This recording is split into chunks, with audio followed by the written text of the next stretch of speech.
Okay, I'll tell you one exactly which I had.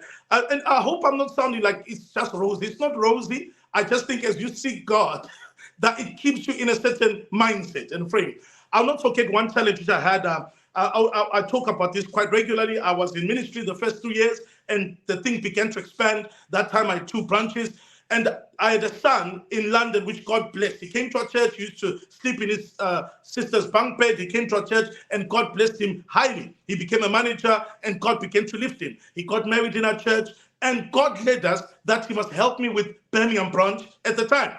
So when he went to Birmingham, I'm afraid, I don't know what happened to him, and then they began to try to take members from our church and open their own little thing on the side. So imagine this is someone I loved highly. This was a son in my eyes. And I loved him so much, and he began to disappoint me. I heard now you're taking tithes and offerings in his house, and I decided to back away from him. Now, something happened to me. I began to experience something called depression because of someone letting me down. I couldn't shake that depression because I couldn't understand how this guy could let me down. I remember for 2 months I was depressed, and guess what happened, Edma? Things began to go down from the church. As you can tell, I'm a very high impact guy in Jesus' name. So now I'd lost that high impact. And because I was so disappointed in this guy, and things began to go down for the church, Edma, till we went behind in the bills. And unfortunately, the landlords got the bailiffs involved. So now imagine for the first time, I had a bailiff knocking on my door. I'll not forget that time. I was in the house. I was going through this depression, and the bailiff knocked, and I hid. Imagine an anointed vessel hiding because the bailiff's knocking at the door. But then while I was hiding, my son shouted, "Daddy, there's someone at the door." And I was like, oh my God, this boy. So I had to go and answer the door. But as I walked towards the door, I said, no way, no way, I must come out of this depression. And I went to the door and I said to the guy, what do you want? He said, you owe 11,000 or 15,000, whatever, for the building. And I'm not going to lie, Edma, I had 600 pounds in the account. Bless God, that was it. And he said, you owe 15,000, you need to pay this or else you're in trouble.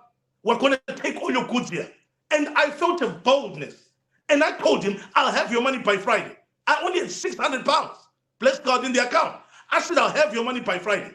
He said, are you sure? I said, yes. He began to take a controlled goods agreement, writing all the things. And he said, if you don't have the money Friday, we're coming to take your stuff. I said, no problem.